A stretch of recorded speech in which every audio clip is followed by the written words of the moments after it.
বন্ধুরা, আজ আমাদের আলোচনার বিষয় হলো কস্টিক সোডা বা সোডিয়াম হাইড্রোক্সাইড। এখন সোডিয়াম হাইড্রোক্সাইডকে কস্টিক সোডা কেন বলা হয়? কারণ কস্টিক মানে পোড়া, অর্থাৎ এটি আমাদের শরীরের চামড়াকে পুড়িয়ে ফেলতে পারে, তাই এর নাম কস্টিক সোডা।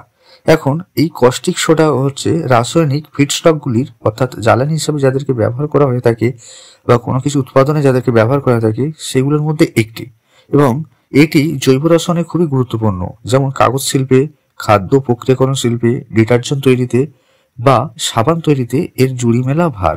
এই কস্টিক সোডা বা লাই এটি এমন একটি কঠিন সাদা মুক্তা জাতীয় পণ্য যার সংকেত NaOH। এটি সাধারণত কেলনার পদ্ধতিতে NaCl স্যালাইনের জলীয় দ্রবণে যদি তড়িৎ বিশ্লেষণ করানো হয় তখন এই সোডিয়াম হাইড্রোক্সাইড তৈরি হয়ে থাকে। সোডিয়াম হাইড্রোক্সাইড কোথায় পাওয়া যায়?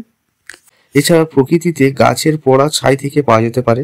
যদি কস্টিক সোডা চর্বি বা তেলের সংস্পর্শে আসে তখন এটি তাদের উপাদান ফ্যাটি অ্যাসিড এবং গ্লিসারলকে ভেঙে দেয়, এবং ফ্যাটি অ্যাসিড তখন কস্টিক সোডার সাথে বিক্রিয়া করে সাবানের অণু তৈরি করে, যা জলীয় দ্রবণে জলে দ্রবণীয় এবং সহজেই ধুলে ফেলা যায়।